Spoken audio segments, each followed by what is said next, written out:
Someone has to have a question. Go ahead and speak loud so I can hear, and I'll try to repeat it to everyone. Okay, I know you said that the schools will get the bonus money, so it's not the school district that can look over all the schools, that it's a specific school where the test scores are higher.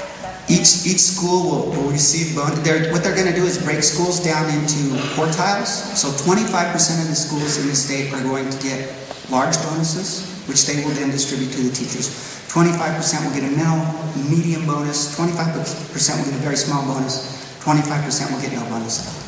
And it goes to the schools, which are there, and then school districts can work out how it's going to be distributed, but yeah, the money goes to the schools.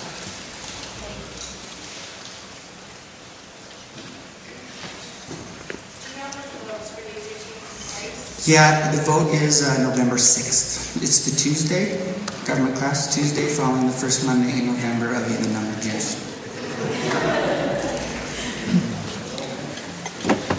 If your school is part of the Blackfoot School District, how come it won't receive any bonuses? Because it doesn't go to the district. Each school earns bonuses depending on how the test scores at their school are. So my school is separate from Blackfoot in our testing. And so we're based on kids at my school, whereas the teachers at Blackfoot High School are based on the students at their school.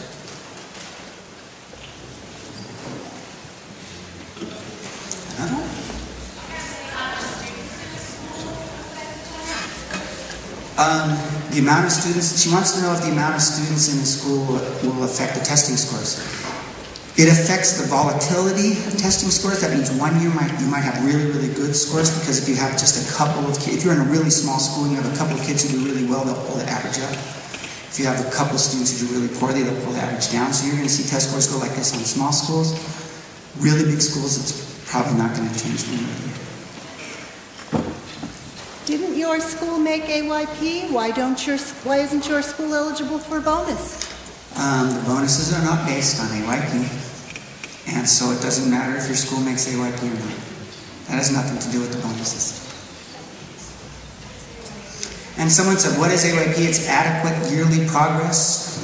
Isn't that what it's called? And it's all from President Bush's No Child Left Behind Act. It's part of every school in the nation is supposed to meet these goals. And so our school did meet these goals last year. But again, like I said, it has nothing to do with our bonuses.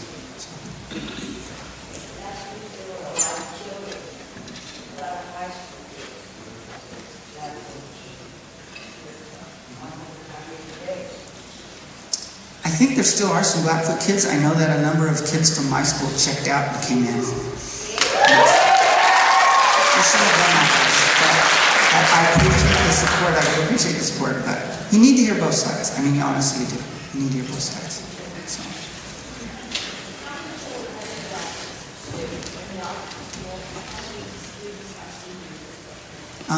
Our school varies. It kind of goes up and down. It goes up as the year goes on because we start collecting kids from the high school who are maybe falling behind. They send them over to us. Right now, we're about 80 students. I believe we have close to 26 that are seniors.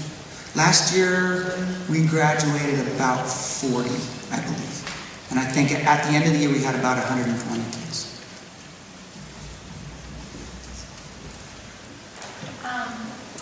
Let's see. I remember seeing some ads fairly recently about Idaho being first in college dropouts, something to that effect.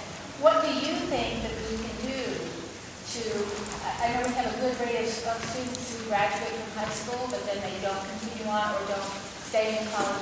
What do you think that we can do to change that? You're talking about how many people graduate from high school, start college, but don't finish. And you're asking what I think we should do? Well, yeah, because I thought that some of this legislation was supposed to improve that. Right, and that's the thing.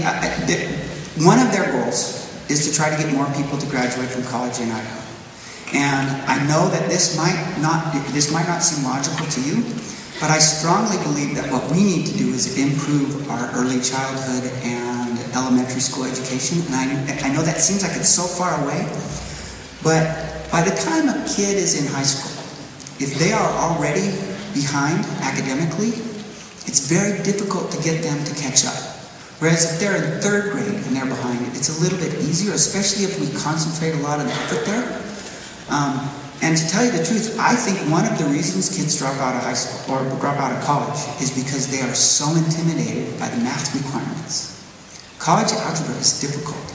And kids who have struggled with math their whole life, I know I'm a runner, and the guy who was the head of the math department at ISU was also a runner, so we talk to each other now and then.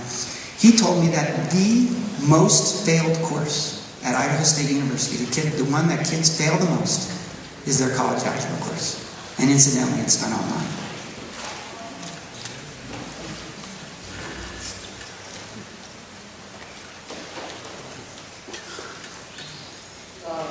I didn't get that last part. Did you say the course was online? The ISU course is the math course. I guess it's technically not an online course, but it's a non-instructor course. It's a lab. What is it? Math 101, I think it's called. I also got a two-part question. On the Minnesota, you're talking about Minnesota and online schools. Are they all partial online, or are they full online courses? From what I understand, these are an online school that can do it either way, depending on the course you're taking. Okay. And also, like you said, colleges are going to online classes and everything. Shouldn't we have the kids take at least one class so that they're used to the online courses and that they know what they're getting into before they get into college?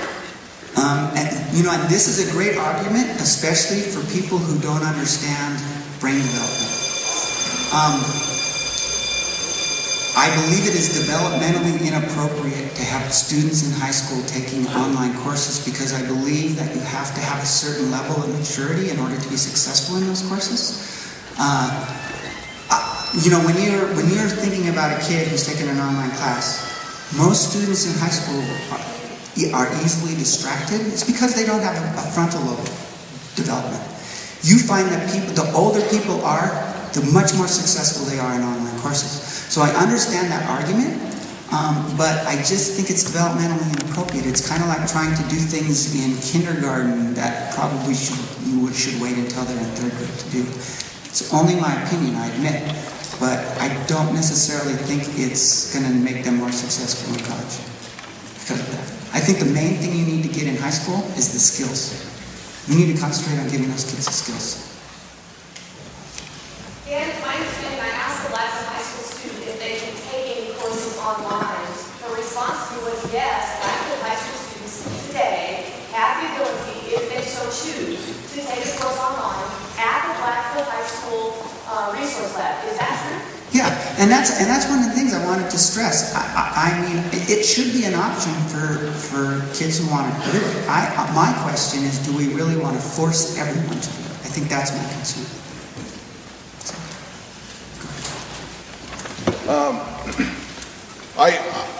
As I was sitting here listening, I Googled to see where the state of Idaho stands as far as education. And the first thing I looked up was 47th out of 50. Right. So, it stands in... I just put in education. So, no, it wasn't spending, it was scores. Right. And so I think that's clear. There needs to be a change. If we're 47th, if there's 96% of the country that's doing a better job, we've got to change. And so, if it's not this change, what is it? Well, what has been brought to the state? Because you individually, that's great if you've got your ideas, but if a union or if somebody that's not going to the state saying, hey, these are the changes we need to make. In other words, what are the other options as voters? Because I've got kids that are in this elementary school that you talk about, but there needs to be a change made, and if there's no other option, then this is the change I'm going to vote for. Well, I think that's one of the problems with these proposals. These proposals were laid on the table as if they were the only options.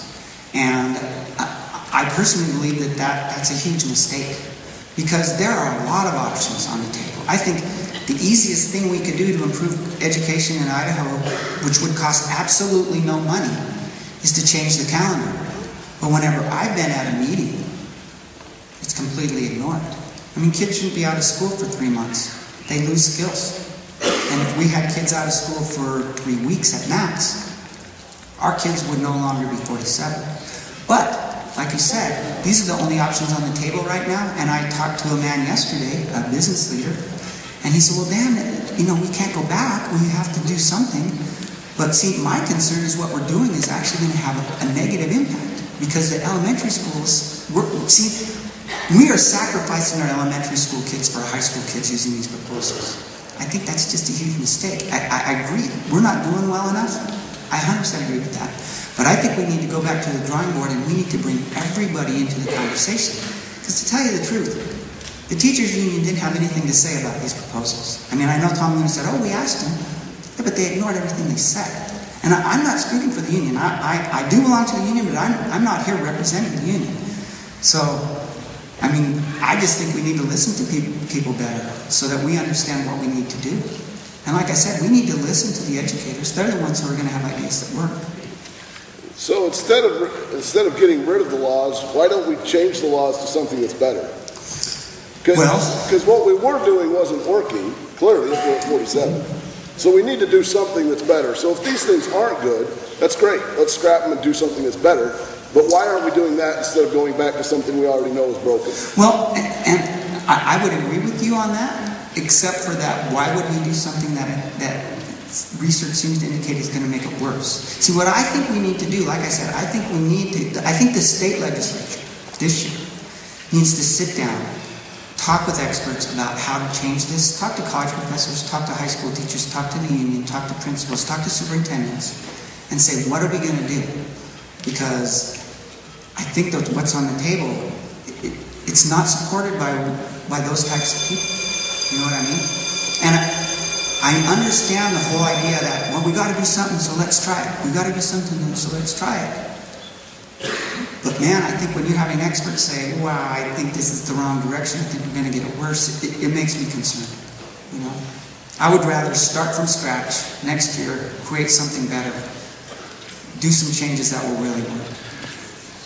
To tell you, I know this might sound really negative, and I don't want to be negative, but if I had kids in elementary school in the state of Idaho, and these reform proposals came through, I'd be looking at private schools.